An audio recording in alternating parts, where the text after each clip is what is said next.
Diberkahi akan alamnya yang subur, menjadikan Kabupaten Subang tidak hanya dikenal sebagai penghasil komoditi perkebunan saja, melainkan juga komoditi pertanian. Tercatat ada sekitar 85.000 hektar lahan persawahan atau sekitar 41% dari total luas wilayah Kabupaten Subang. Tak heran bila Subang juga menjadi salah satu lumbung padi di wilayah Jawa Barat. Teh, ada yang bisa saya bantu, Teh? Oh iya dulu, lanjutin nih panennya ya. Oh. Teteh mau itu dulu, mau ngegebuk dulu. Oh, ya Teh. Ya. Bagi masyarakat di Desa Cibesi, bertani adalah nafas kehidupan mereka sehari-hari.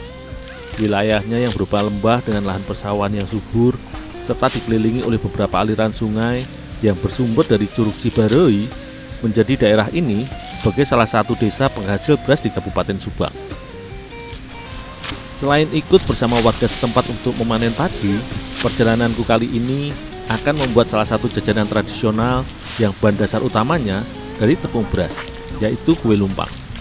Namun olahan kue basah yang akan dibuat nanti bukanlah terbuat dari tepung beras putih, melainkan dari beras hitam yang merupakan salah satu komoditi Desa Cibesi. Sebagai negara agraris, masyarakat Indonesia secara umum mengenal 3 macam jenis beras, yaitu beras putih atau Oryza sativa, beras merah atau Oryza glabiremia, dan juga beras hitam atau Oryza sativa indica. Namun hanya beras putih yang paling banyak dikonsumsi setelah beras merah dan beras hitam. Desa Cibesi merupakan satu di antara beberapa daerah di Indonesia yang memiliki hasil alam berupa beras hitam atau biasa disebut beas gadok. Jenis beras ini termasuk dalam varietas langka atau tidak sembarang tempat dapat tumbuh dan dibudidaya. Selain itu, beas gadok biasa dipanen warga setiap 7 bulan sekali. Tak heran bila di beberapa wilayah seperti di Tanah Toraja, beras hitam termasuk disakralkan karena masa panennya yang cukup lama bila dibandingkan dengan beras putih.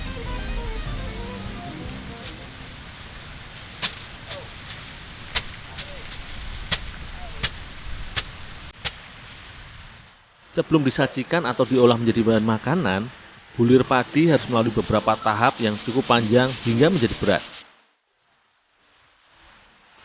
Bulir padi yang telah dipanen dan dipisahkan dari batangnya kemudian dijemur hingga kering sebelum digiling menjadi beras nantinya.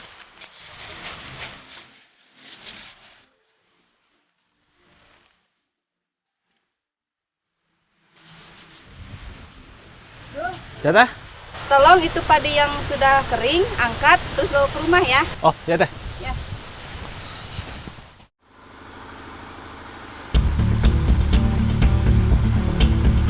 Berdasarkan penelitian, beras hitam memiliki kandungan gizi yang cukup tinggi bila dibandingkan dengan beras merah maupun beras putih. Selain mengandung beberapa zat seperti serat, zat besi, vitamin B6, serta karbohidrat, keunggulan dari beras hitam adalah lebih rendah kalori bila dibandingkan beras merah apalagi beras putih.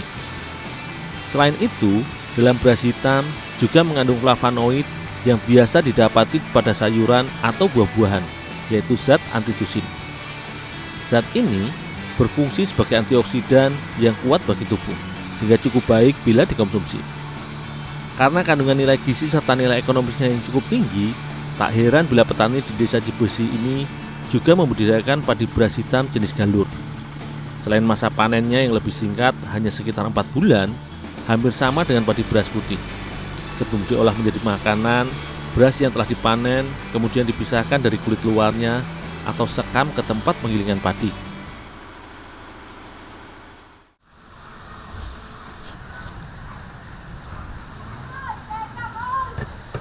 Kue lumpang merupakan jajanan kue basah yang biasa terbuat dari tepung beras. Untuk dijadikan bahan adonan, beras hitam yang sudah direndam kemudian dihaluskan dengan ditumbuk hingga hancur dan menjadi butiran lembut.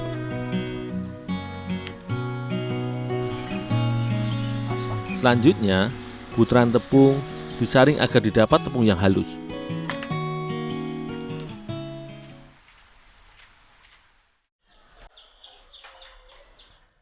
Ibu Elisa adalah salah satu warga Desa Cibesi yang cukup aktif mempromosikan komoditi beras hitam di desanya. Bersama dengan beberapa warga, ibu dua anak ini mendirikan kelompok kreasi Pojok Kawung untuk memasarkan beras hitam asli Cibesi dengan merek dagang Menak atau yang berarti bangsawan dalam bahasa Sunda.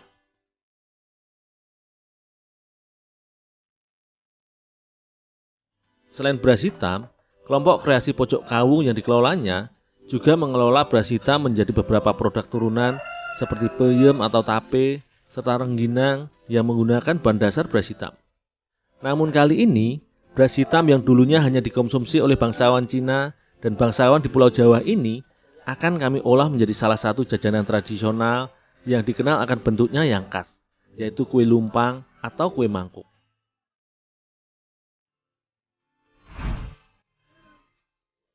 Awalnya, santan kelapa dicampur dengan gula pasir hingga gula terlarut.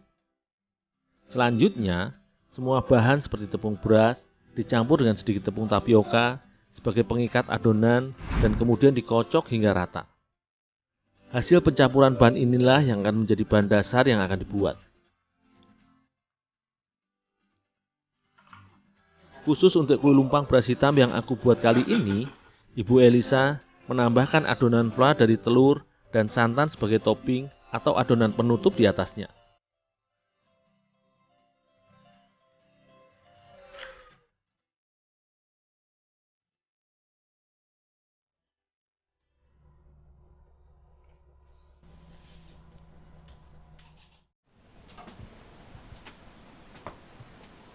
Duh, tolong ini dikukus.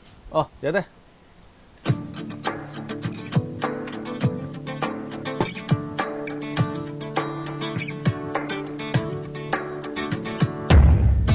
Dinamakan kue lumpang karena adonan beras dibentuk ke dalam cetakan yang berbentuk mangkok kerucut sebelum dikukus. Sehingga setelah adonan matang dan dikeluarkan dari cetakan, bentuknya menyerupai lempang atau tempat untuk menumbuk beras.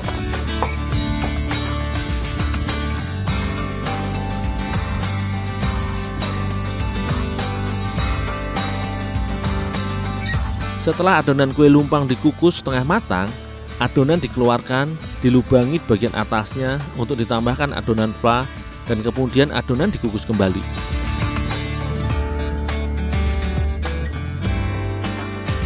Proses pembuatan kue lumpang variasi ini sebenarnya hampir sama dengan pengolahan kue mangkuk khas Thailand.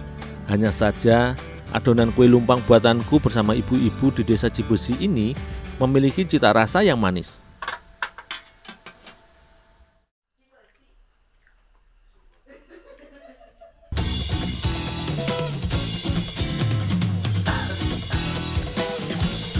Meski sebagai jajanan tradisional, namun kue basah berbahan dasar tepung beras hitam ini seolah menjadi cemilan yang syarat akan gizi. Beras hitam yang kaya serat serta karbohidrat sebagai sumber kalori ini diolah dengan telur yang mengandung protein yang berfungsi baik untuk regenerasi sel-sel tubuh.